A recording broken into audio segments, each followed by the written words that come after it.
जय श्री कृष्ण। प्राय देखा जाता है कि मनुष्य को जिस काम को करने में लाभ होता है वही कर्म को मनुष्य करता है, पर संसार में जो मनुष्य केवल अपने लिए ही कर्म करते हैं वो संसार के बंधन से वो मुक्त नहीं होते। जो संसार को त्याग करके संसार के प्राणी मात्र को सुख पहुंचाने के लिए कर्म करते हैं तब वो संसार से मुक्त हो सकते हैं, संसार के बंधन से छुटकारा पा सकते हैं। आज देखा जाता है कि इंसान इंसानियत को खो दिया है। एक दूसरे इंसान से इतना उसे घृणा है, चाहे किसी भी तरीका से देखा जाए। एक गरीब इंसान को अमीर इस दृष्टि से देखता है जैसे कि वो उसके सामने कुछ है ही नहीं, पर भगवान कृष्ण और अर्जुन का जो संबंध था वो कितना गहरा था, कितना सराहनीय था कि एक भक्त बार बार फिसल रहा है अपने मर्यादा से, अपने कर्तव्य से, तो बार बार उसे समझाने का प्रयास भगवान कृष्ण करते हैं। पर आज मानव परिवार के बीच यदि देखा जाए तो एक अगल बगल पड़ोस वाला भी उससे खुशी महसूस नहीं करता है। उसके बारे में बुराई, उसके बारे में निंदा, उसके बारे में शिकवा, उसको नीचा दृष्टि से देखना, वो गरीब है मैं अमीर हूँ, वो अनपढ़ है मैं पढ़ा लिखा, मैं बहुत बड़ा जॉब करता हूँ, मैं बहुत बड़ा नौकरी वाला हूँ, वो एक मजदूर कैटेगरी का। तो जो समदृष्टि की बात कही गई है गीता के माध्यम से कि समदृष्टि यदि जीवन में नहीं आता है तो संसार को वो नश्वर करके नहीं देख सकता है, क्योंकि उसके पास वो शाश्वत ज्ञान है ही नहीं। जब ज्ञान प्राणी मात्र को जब जहन में उतरता है तब वो किसी चीज को डिवाइड करता है कि ये हमारे योग्य नहीं है, ये हमारे योग्य है, ये हमारे लायक है, ये हमारे लायक नहीं है, हम इसे अपना सकते हैं और हम इसे नहीं भी अपना सकते हैं। जो हमें संसार में फंसाने वाला, संसार के बंधनों में बांधने वाला जो संसार के वस्तुएं हैं उनसे हम सचेत हो जाते हैं कब? जब ज्ञान समझ में आता है। सतगुरु बाबा हरदेव सिंह जी महाराज 5 प्राण 3 कर्म को बताकर परमात्मा को प्राप्त करने का साधन जो उन्होंने समझाया, ठीक यही साधन भगवान कृष्ण को,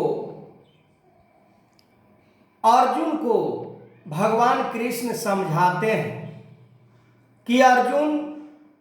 मैं तुम्हें ये नहीं कह रहा हूं कि तुम कर्म ना करो, तुम कर्म करो, पर कर्म वो होना चाहिए जो निष्काम हो, जो निस्वार्थ हो, जो समाज को भला हो, मानव परिवार का भला हो और अनेकों जीवों को उससे सुकून पहुँचे, उससे आराम पहुँचे, वही कर्म तुम्हें मैं करने के लिए कह रहा हूँ। ये दुर्योधन इत्यादि जितने भी लोग थे न समाज के हित में कोई अच्छे कर्म कर रहे थे, न परिवार के हित में कोई अच्छे कर्म कर रहे थे, न राष्ट्र प्रांत न किसी जीव जंतु के लिए ही अच्छे कर्म कर रहे थे। जब वो अपने भाई के साथ ही अच्छे कर्म नहीं कर सकते तो फिर उनसे क्या उम्मीद समाज को हो सकता है? क्या उम्मीद रिश्ते नाते कुटुंब का हो सकता है? क्या उम्मीद राष्ट्र प्रांत का हो सकता है, जो अपने को ही वो ठुकरा दिया, अपने को ही राज देने से इनकार कर दिया, अपने को ही हिस्से देने से इनकार कर दिया, अपने को दर दर की ठोकर खाने से वो नहीं बचा पाया। तो आज भी इस प्रकार से ऐसे प्राणी मिल जाते हैं जो एक दूसरे को सुकून नहीं देकर उसे पीड़ा देने का काम करते हैं, एक दूसरे को आदर नहीं देते हैं पर उन्हें निरादर अवश्य करते हैं, एक दूसरे को दर्द को दूर नहीं करते पर उन्हें दर्द देने का प्रयास करते हैं, एक दूसरे को गले नहीं लगा सकते पर एक दूसरे से यदि गले मिल रहा है तो उसे किसी प्रकार के निंदा चुगली शिकवा शिकायत करके उसके साथ भी बिखराव करने का काम वो करते हैं। सतगुरु बाबा हरदेव सिंह जी महाराज अपने विचार में एक बार वो फरमा रहे थे कि फूल चुनने आए थे बाघो हयात में, दामन को खैरजात में उलझा के रह गया। हम जानते हैं कि फूल का क्या फितरत होती है। यदि चंदन की पेड़ की यदि हम बात करें तो उसके अंदर ऐसे ऐसे अजगर, ऐसे ऐसे विषैले सर्प जो लिपटे होते हैं, फिर भी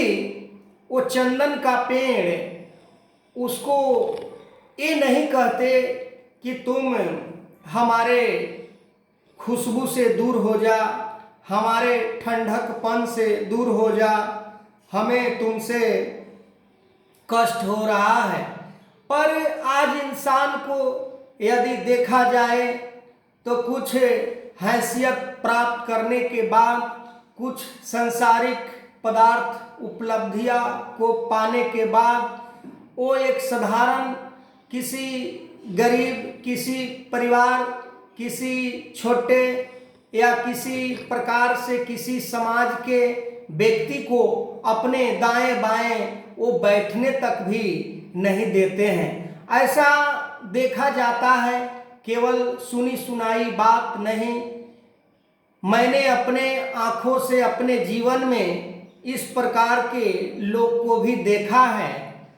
कि थोड़े सा कुछ संसार के उपलब्धि को हासिल कर लिया तो अपने नीचे वाले तबके को कोई वो वैल्यू नहीं देते हैं, कोई उनके जहन में उनके लिए आदर सम्मान का भाव नहीं होता है। भगवान कृष्ण अर्जुन को, जो स्वयं भगवान है, फिर भी अर्जुन के रथ का सारथी बने हुए हैं और अर्जुन को उस रथ पर बैठाकर किसी दिशा में लेकर जाना, और आप जानते ही होंगे कि जो रथ का जो चालक है, जो उसके ऊपर जो राजा के रूप में बैठा होता है, सवारी के रूप में बैठा होता है, वो अपना ही निर्देश चला रहा होता होगा, अपना ही हुक्म चला रहा होता होगा। तो अर्जुन भी कहते हैं कि हमारे रथ को उस रण क्षेत्र के मैदान में बंध में लेकर